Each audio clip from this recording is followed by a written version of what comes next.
ادب سرائے صفحات سے سماعت تک۔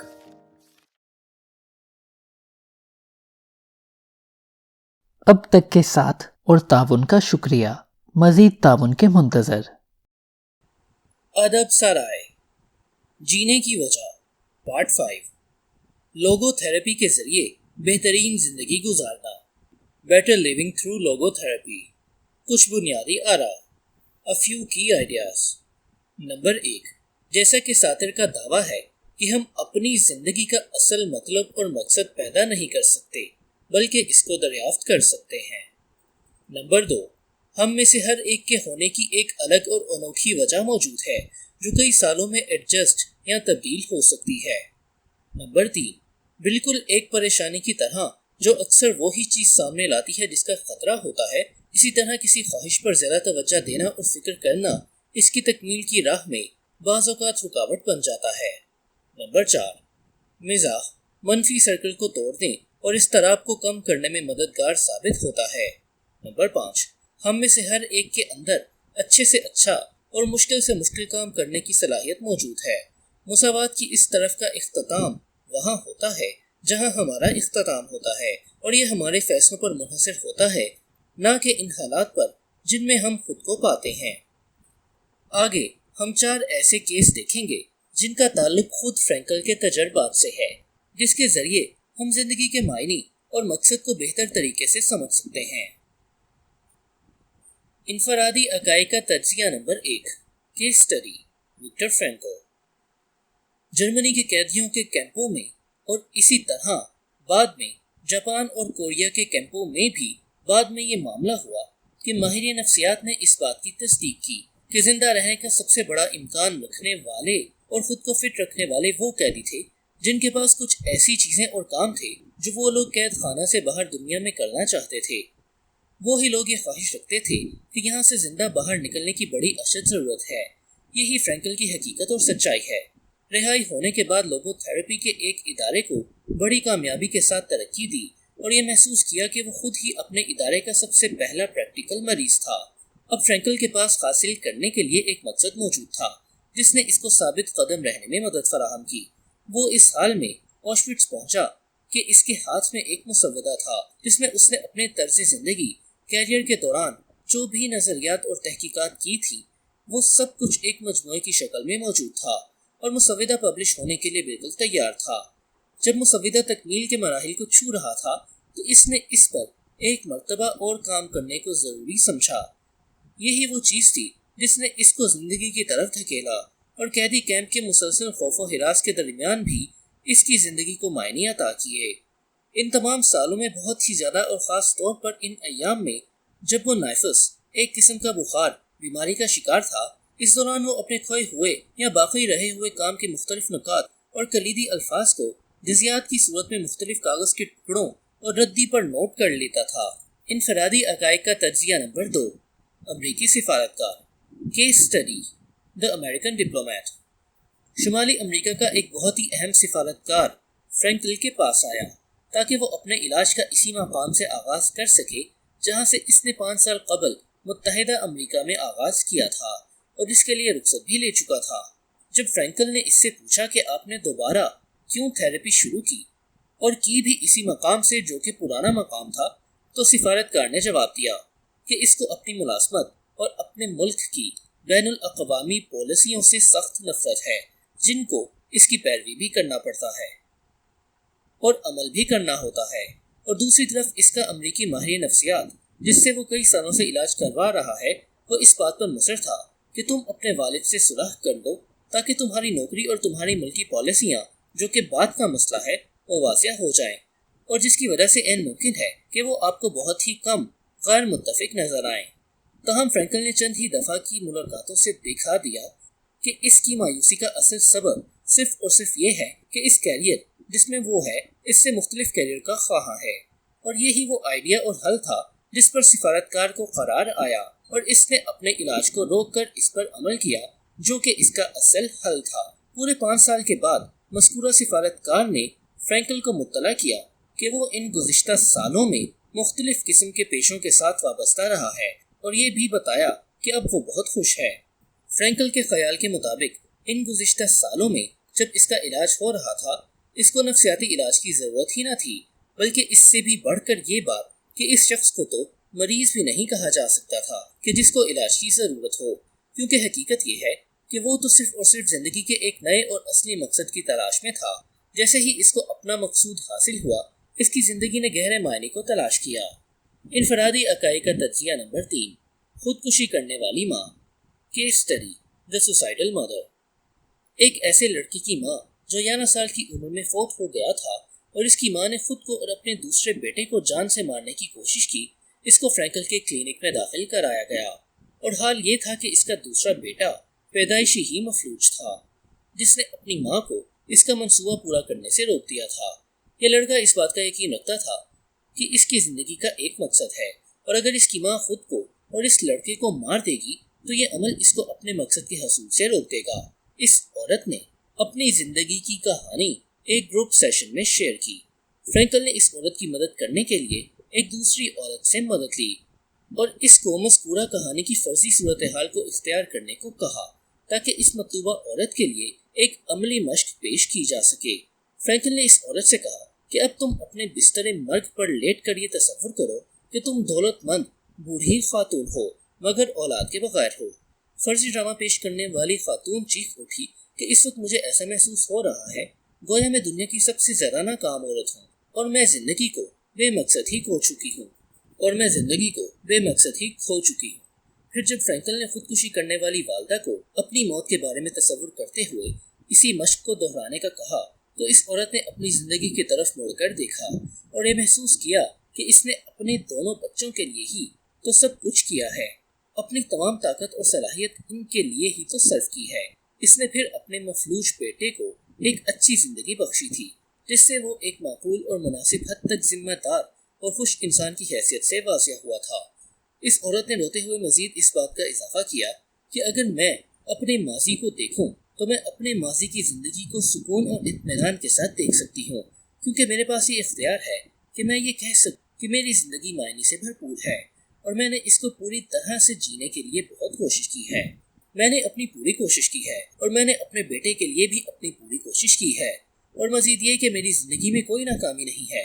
اس طرح سے ایک تصوراتی مشق کے ذریعے جس میں ایک خودکشی کرنے والی ماں اپنی موت کے تصور سے جب اپنی زندگی کو مڑ کر دیکھتی ہے تو وہ خود ہی یہ معنی پا لیتی ہے کہ اگرچہ وہ اس بات سے ناواقف تھی مگر حقیقت یہ ہے کہ وہ اپنی زندگی رکھتی ہے۔ انفرادی عقائد کا تجزیہ نمبر 4، غم زدہ ڈاکٹر۔ کیس اسٹڈی، دی گریف اسٹرکن ڈاکٹر۔ ایک عمر رسیدہ ڈاکٹر اس گہری افسردگی پر قابو پانے میں مسلسل ناکام ہو رہا تھا جس میں وہ 2 سال پہلے فوت ہونے والی اپنی بیوی کی موت کی وجہ سے گرفتار تھا۔ وہ فرینکل کے پاس گیا مدد حاصل کرنے کے لیے۔ فرینکل نے اس کو کوئی نصیحت کرنے یا پھر اس کی حالت کا تجزیہ کرنے کی بجائے اس سے ڈائریکٹ یہ سوال پوچھا کہ اچھا یہ بتاؤ اس وقت کیا ہوتا کہ اگر تم اپنی بیوی سے پہلے مر جاتے؟ ڈاکٹر نے خوف زدہ ہو کر جواب دیا کہ اس صورت میں اس کی معصوم بیوی کے لیے بہت ہی اذیت ناک زندگی کا سفر ہوتا اور اس کی وجہ سے اس بیچاری کو بہت تکلیف ہوتی۔ اس کا جواب سن کر فرینکل نے کہا، کیا آپ نے غور کیا ہے کہ آپ نے اپنی بیوی کو تمام تکالیف اور مصائب سے بچا لیا ہے اور اس کو تکالیف سے بچانے کی قیمت یہ ہے کہ اب آپ زندہ رہو، اس کے لیے زندگی جیو اور اس کی یادوں کو زندہ رکھو۔ یہ سننا تھا کہ ڈاکٹر پرسکون ہو گیا اور مزید ایک لفظ بھی نہ کہا بلکہ تھراپسٹ کا ہاتھ اپنے ہاتھ میں لے کر اطمینان کے ساتھ فرینکل کے کلینک سے نکل گیا، کیونکہ ڈاکٹر کو معلوم ہو گیا تھا کہ وہ اپنی پیاری بیوی کی جگہ ان تکالیف کو برداشت کر سکتا ہے۔ اب اس کی زندگی کو ایک مقصد دیا جا چکا تھا، موریٹا تھراپی۔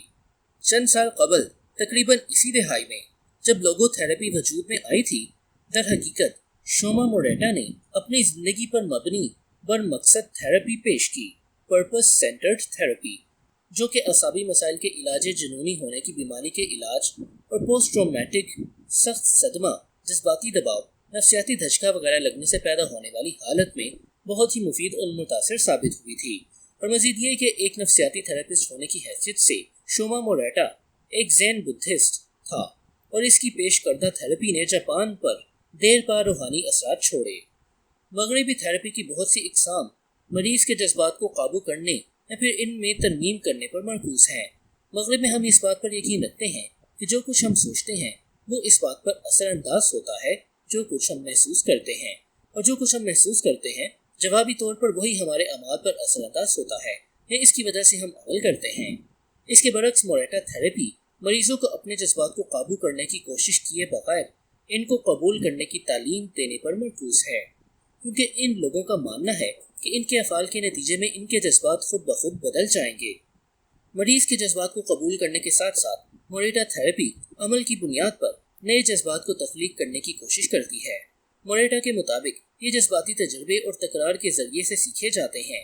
موریٹا تھراپی کا مطلب علامات کو ختم کرنا ہرگز نہیں ہے، بلکہ اس کے برعکس یہ تو ہمیں اپنی خواہشات، پریشانیاں، خوف اور مایوسیوں کو قبول کرنے کا درس دیتی ہے، اور یہ سکھاتی ہے کہ ان کو جانے دو اور پر سوار نہ کرو، جیسا کہ موریٹا نے اپنی کتاب موریٹا تھراپی میں اور پریشانی پر مبنی عوارض کی اصل فطرت true nature of anxiety based disorders میں لکھا ہے کہ احساسات کے لحاظ سے انسان کو دولت مند اور فیاض ہونا ہی بہتر ہے۔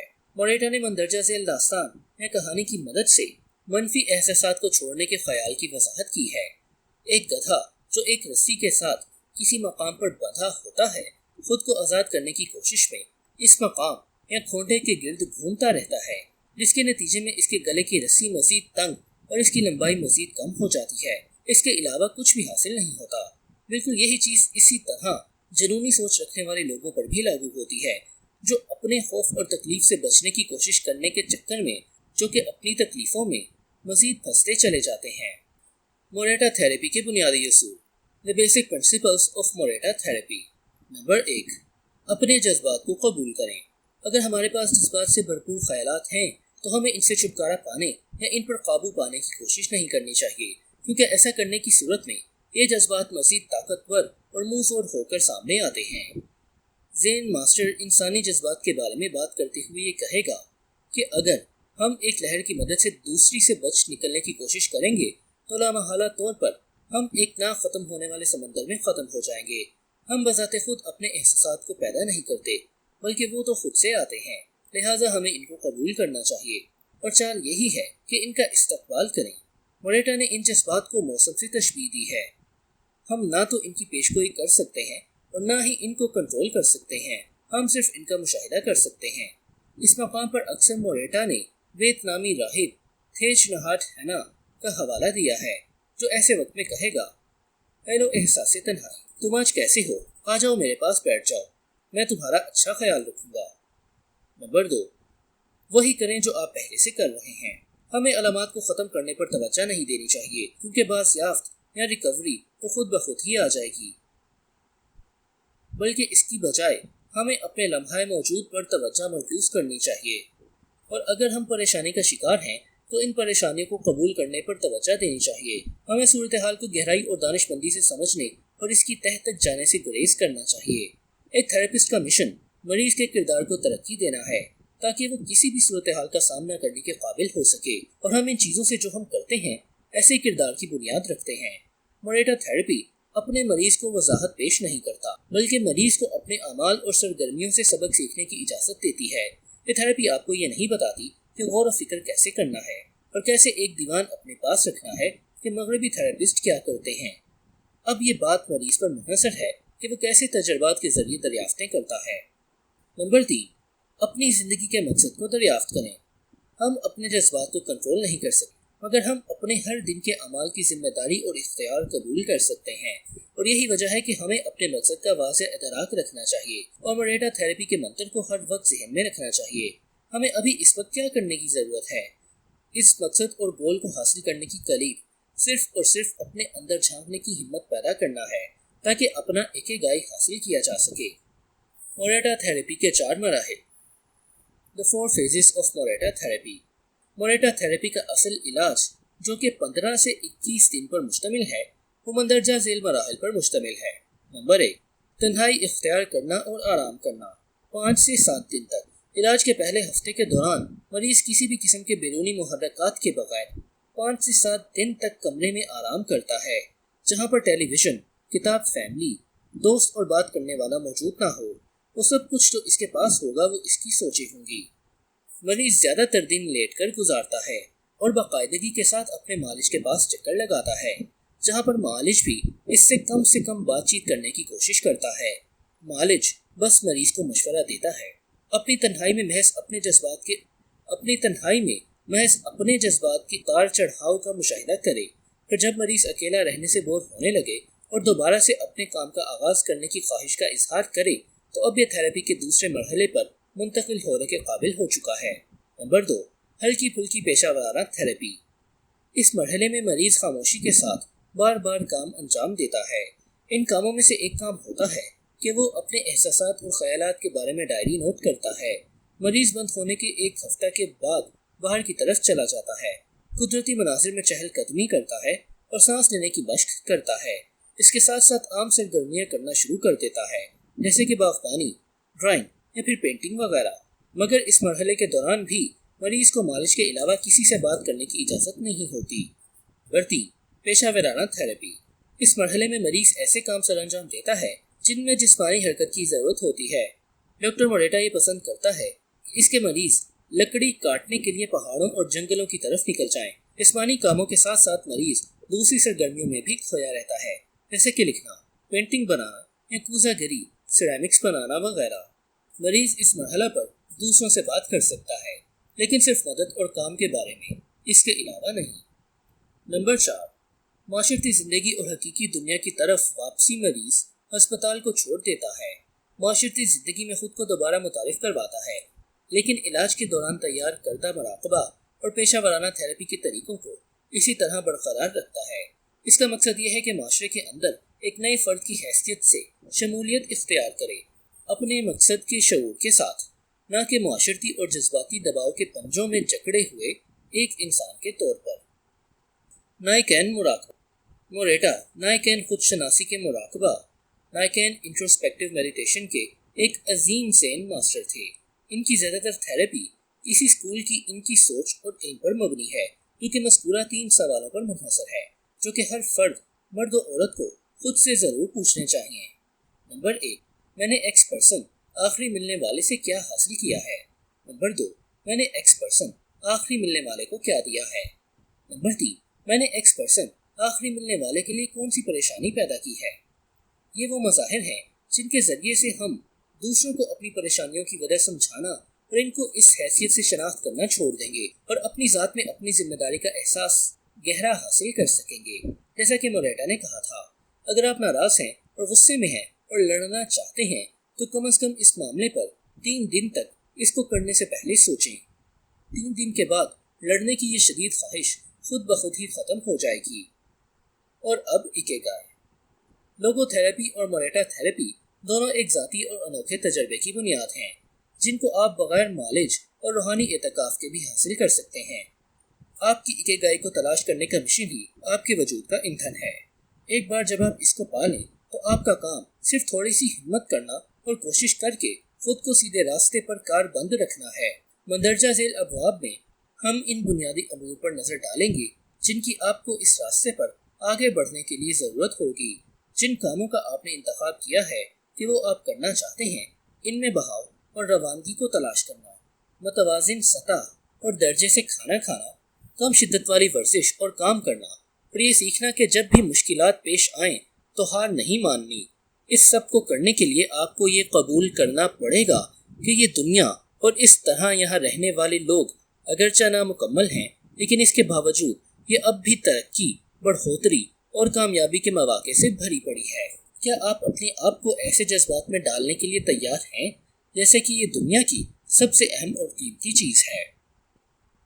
ادب سرائے۔